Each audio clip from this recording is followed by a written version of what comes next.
Harry, can I ask you a slightly uncomfortable question? That sounds dangerous already. What did I do this time? Nothing terrible, but tell me honestly, have you ever looked at someone else's life and thought, why am I not doing that well? Okay. Oh, absolutely. I think almost everyone has had that thought at some point. Even you? You always seem so confident when we record these episodes.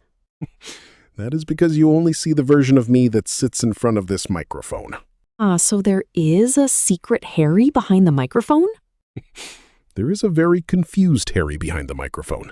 He just doesn't make it into every episode. I knew it. And I think that's actually a perfect place to start today. Start with confused Harry? Start with something much bigger. Why do we compare ourselves with other people so much? That's a good question.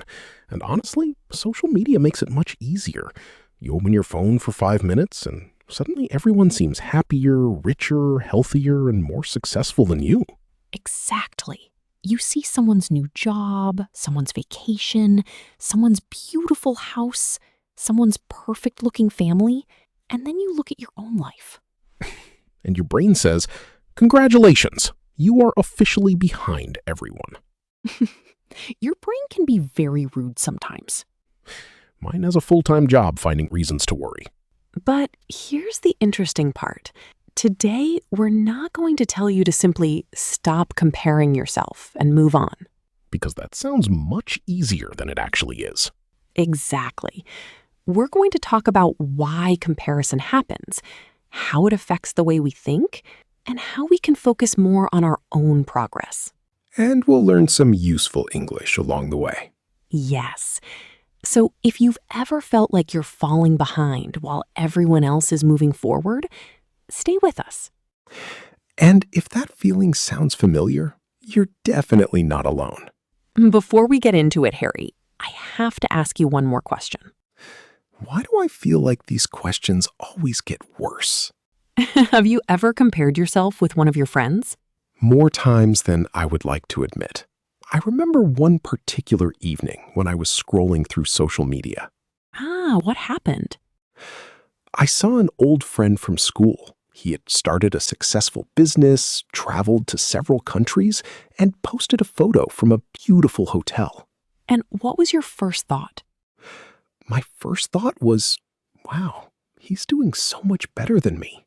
That's a very natural sentence in English. He's doing so much better than me.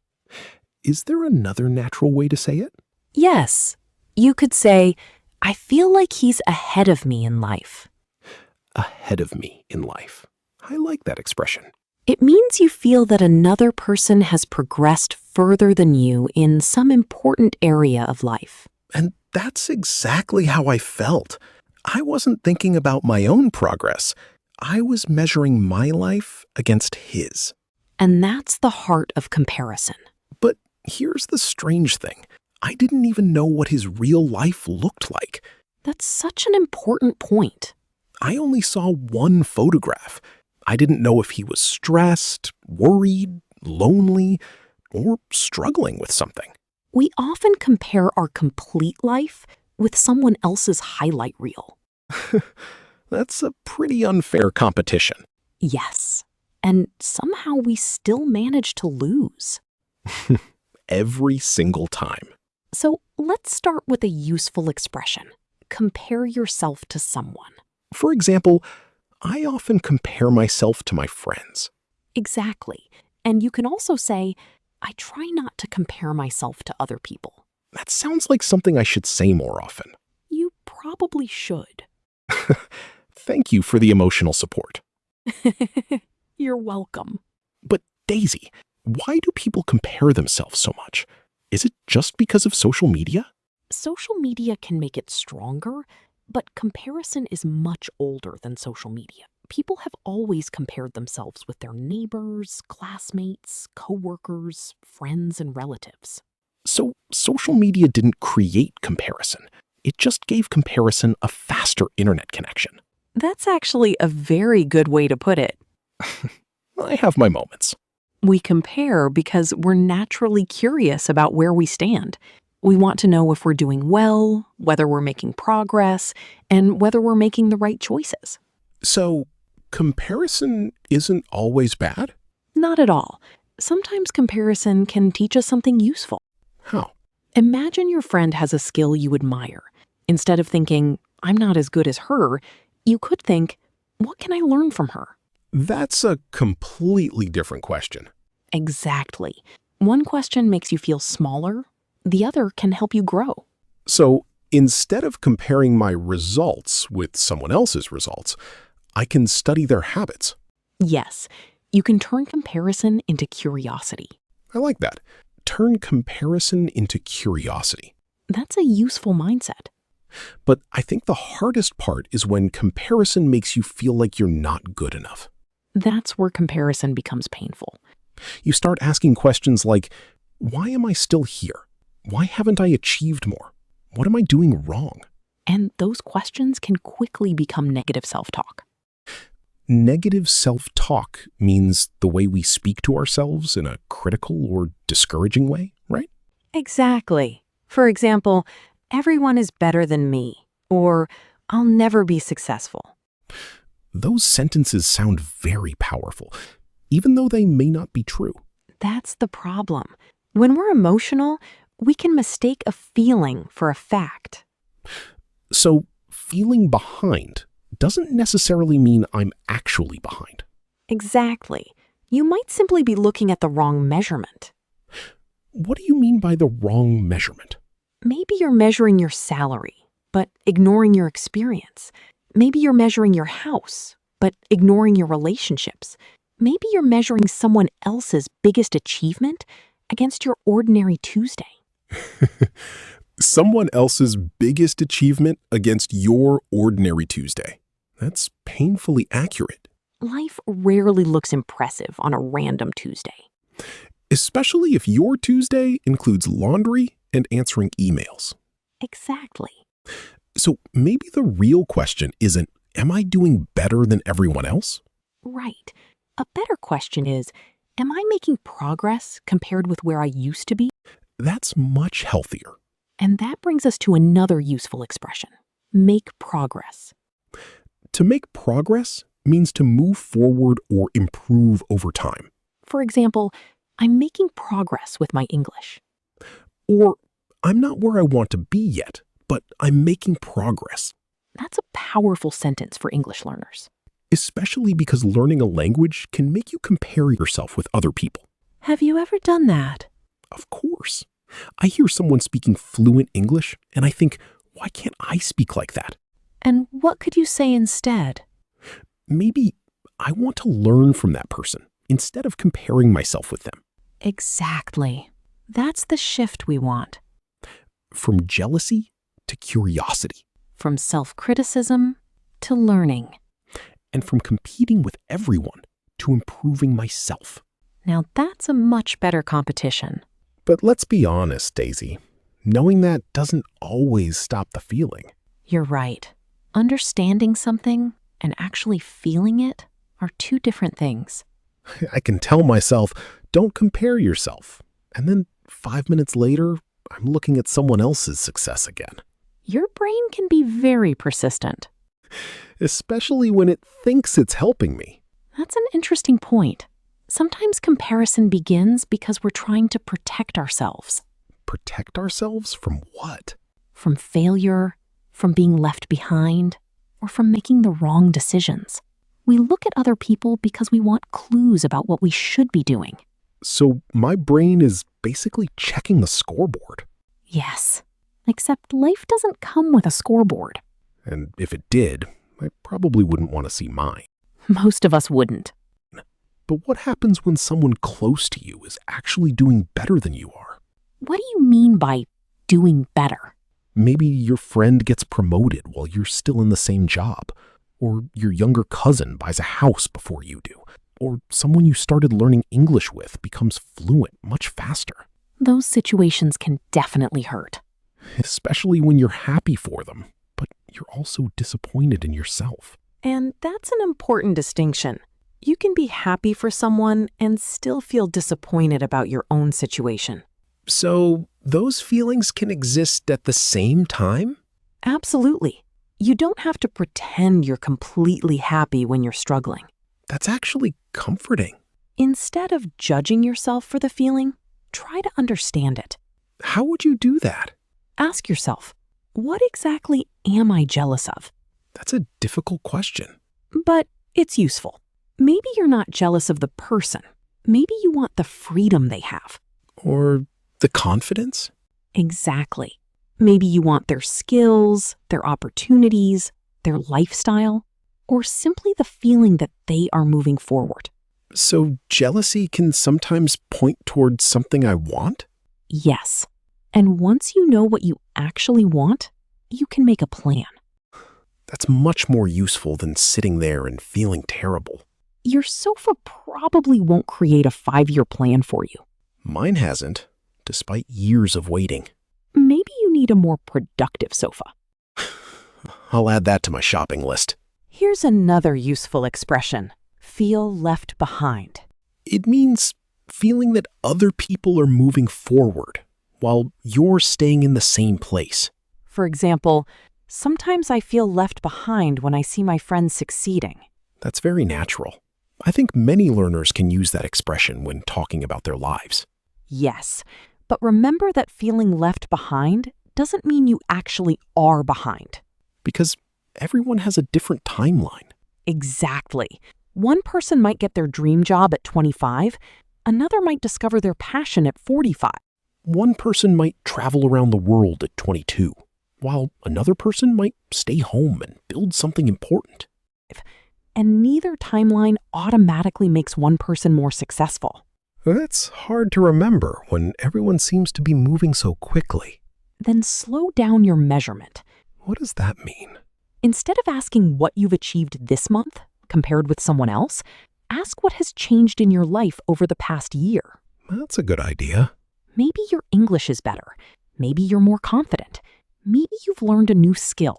Maybe you've become more patient. Those improvements don't always look impressive on social media. No, nobody posts a photograph saying, "Today I became slightly more patient." Although that would be a very honest social media account. I'd probably follow it. Me too. We often measure visible achievements because they're easy to compare. Like money, jobs, cars, houses, and followers. Exactly. But some of the most important progress is invisible. Like becoming emotionally stronger. Or learning how to communicate better. Or becoming less afraid of making mistakes. Or finally believing that you can learn something difficult. That's especially important for English learners. Why do you think so? Because language learning can feel slow. You study for months, but then you hear a native speaker talking quickly, and suddenly you think your English is terrible. I know that feeling. You do? Of course. But remember something. Understanding 90% of a conversation is progress if you could understand only 50% before. That's true. I might focus on the 10% I didn't understand instead of the 40% I improved. And that's exactly how comparison can steal your confidence. So, we need to notice our own progress. Yes. Don't wait for someone else to tell you that you're improving. How can we become better at noticing it? Keep a simple record of what you can do now that you couldn't do before. Like an English progress journal? Exactly. Write down small victories. For example, today I spoke English for 10 minutes without switching languages. Perfect. Or I understood a conversation without translating every sentence. That's another great example. Or maybe I made a mistake and kept speaking. Now that's a big victory. Because making mistakes without giving up is part of progress. Exactly. And that connects beautifully with something we've talked about before. Progress isn't always about becoming perfect. Sometimes it's simply becoming a little better than yesterday. Yes. Compare yourself with your past self, not with somebody else's present. That's probably one of the most useful ideas we've discussed today. But Harry, there's another trap we should talk about. Another one? I'm afraid so. Go ahead. I'm ready. Sometimes we don't compare ourselves with successful people. We compare ourselves with people who seem to have less than us. That's true. And that can make us feel better for a moment. Like saying, at least I'm doing better than him. Exactly.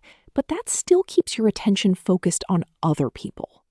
So even positive comparison can become a habit. Yes. Whether you feel superior or inferior, you're still using someone else as your measurement. That's interesting. The goal isn't to win the comparison. The goal is to stop needing the comparison. I really like that. Your life doesn't need to be better than someone else's to be meaningful. And someone else's success doesn't make your success smaller. Exactly. So if my friend gets a promotion, I don't lose anything. Right. Their progress is not evidence of your failure. That's a sentence worth remembering. Then let's turn it into something practical. I'm listening. The next time you catch yourself comparing your life with someone else's, pause and ask 3 questions.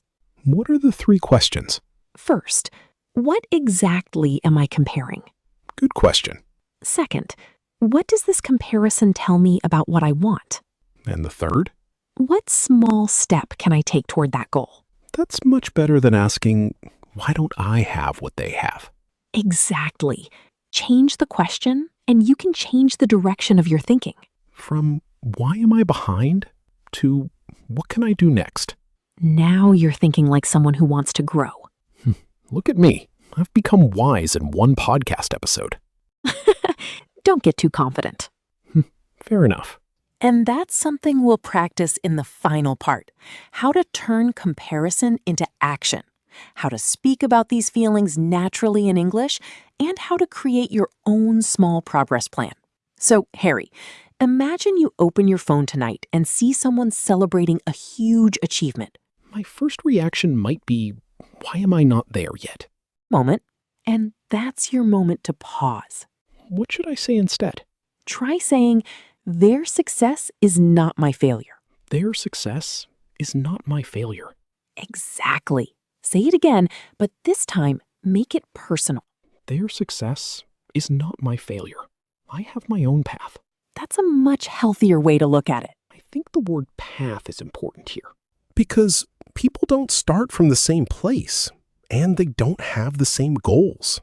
So comparing their paths doesn't make much sense. Exactly. Someone else's path can inspire you, but it shouldn't become a ruler you use to measure your life. A ruler? Yes. Imagine carrying a giant ruler around and measuring your life against everyone you meet. That would make conversations very uncomfortable. Nice to meet you. How much money do you make? Let me measure that. I don't think that conversation would go very well. Thankfully, we don't need a ruler. We need a direction. That's a good distinction. A direction tells me where I'm going, while comparison tells me where someone else is. Exactly. But what if I genuinely don't know my direction? Then that's okay too. You don't need your entire life figured out. Really?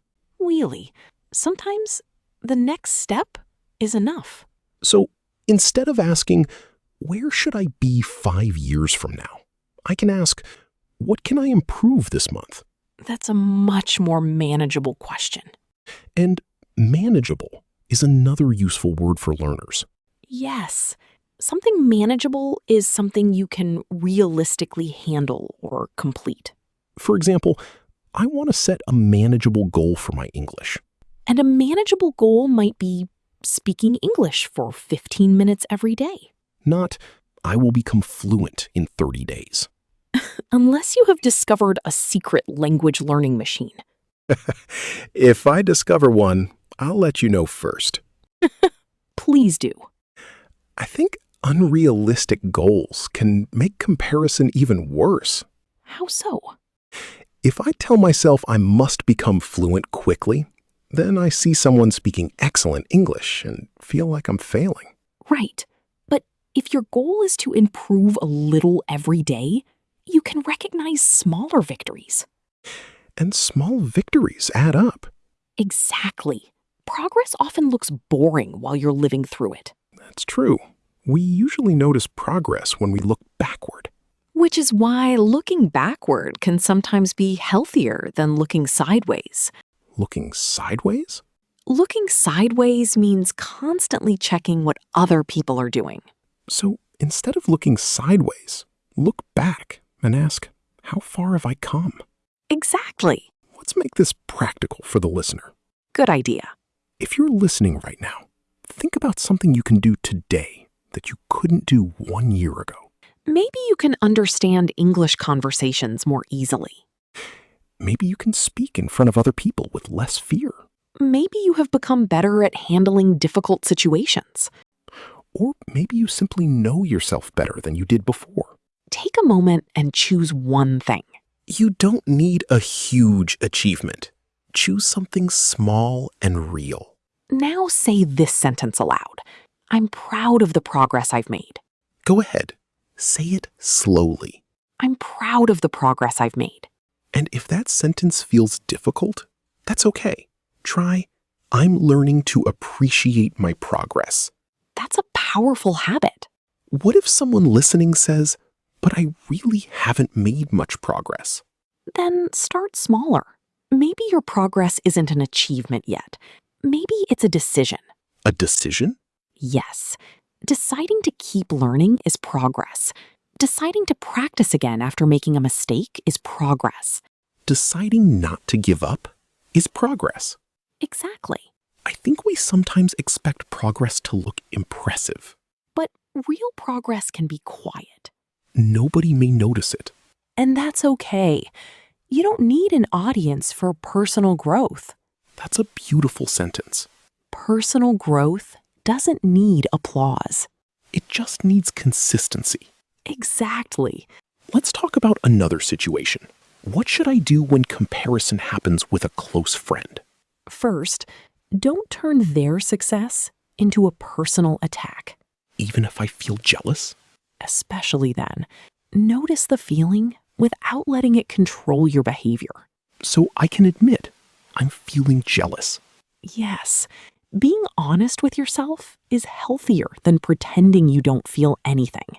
Then I can ask what that jealousy is telling me. Exactly. Maybe it tells you that you want to take your career more seriously. Or that I want to improve my financial situation. Or that you want to become more confident. Then I can turn that feeling into a goal. Yes, feelings can give you information, but they don't have to give you instructions. That's really good. Thank you. I'll put that on my imaginary motivational poster.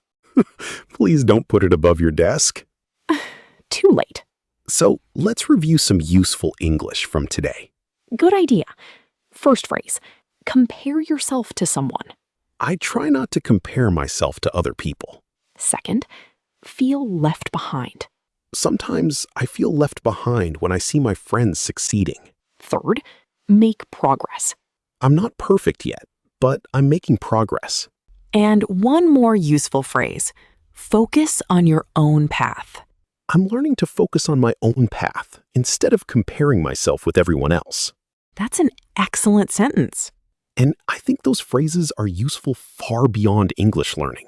They are. Language becomes more useful when it helps you express real thoughts. So let's give the listener one final challenge. I'm ready. Think of one person you often compare yourself with. Now ask yourself what you actually admire about that person. Maybe it's their confidence, discipline, career, communication skills, or courage. Then choose one quality and turn it into a small action for yourself. Don't copy their life. Learn from what inspires you. Exactly. And when you catch yourself thinking, I'm behind, remember to ask, behind whom? Then ask the better question. Am I moving forward? Because that's the comparison that really matters. Your journey is yours. Your timing is yours. Your progress is yours. And someone else's success doesn't take anything away from you. So don't spend your life looking sideways. Look at where you started. Look at how far you've come. And then take your next step. And we'd love to know, What's one thing you've improved about yourself recently? Write your answer in English in the comments. Even 3 sentences are enough. And remember, you don't need perfect English to express a meaningful idea. You just need to keep practicing. If this conversation helped you today, don't forget to like the episode and subscribe to English Daisy Podcast. And please, don't compare your English with mine. I'm still making mistakes too. That's actually the perfect way to end. Keep learning, keep practicing, and keep moving forward. We'll see you in the next episode. Until then, focus on your own path. And remember, progress is progress, even when nobody else can see it.